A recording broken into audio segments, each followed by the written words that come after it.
Hey everyone, the first question for Module 5 asks, in what area, food, water, or energy is New York City most unsustainable? I chose to focus on energy.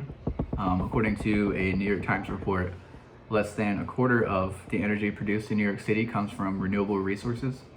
That means that the other 75% is non-renewable and derived from fossil fuels.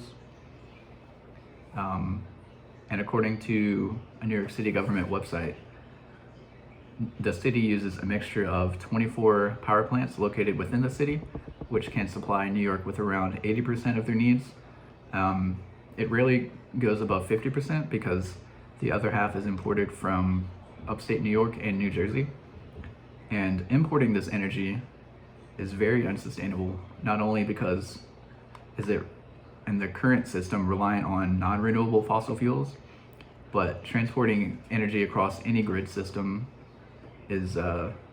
leads to energy loss across the grid. The second question asks, in what area can they become more sustainable and why? So referencing back to that New York Times report, they go on to describe a type of generator that the city uses called peakers. These generators only run for a few days a year during like the hottest days of the summer, and they're designed to activate super quickly. And the amount of energy required to activate these generators is very inefficient and leads to higher costs for consumers and increased carbon dioxide emissions.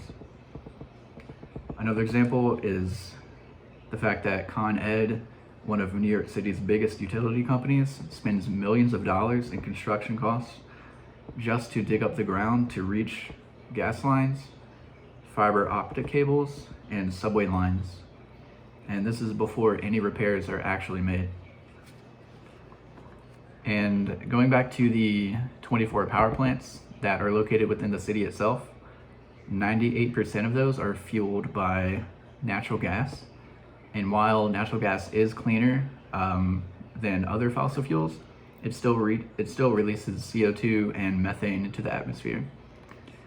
And natural gas is derived from a process called fracking, which is when drills dig deep into the earth using highly pressurized water to blast rock and release natural gas. This can lead to groundwater pollution, and according to the US Geological Survey, fracking can also cause earthquakes. The last question asks, what strategies could your city implement to become more sustainable within the food, water, energy nexus? So the first strategy that they could use is utilizing a demand-side management strategy. By doing this, it will make buildings and homes and various other structures more energy efficient through the use of appliances that are more energy efficient and better insulation, just to name a few. And a second strategy is to switch completely to renewable energy through uses of wind, solar, and hydroelectric power. According to one of New York City's government websites that I will have linked below, the city has the goal to become 70% dependent on renewable energy by 2030. This is only 9 years away, so I think it'll be really interesting to see if they can make that transition from 25% all the way up to 70% in just the span of 9 years.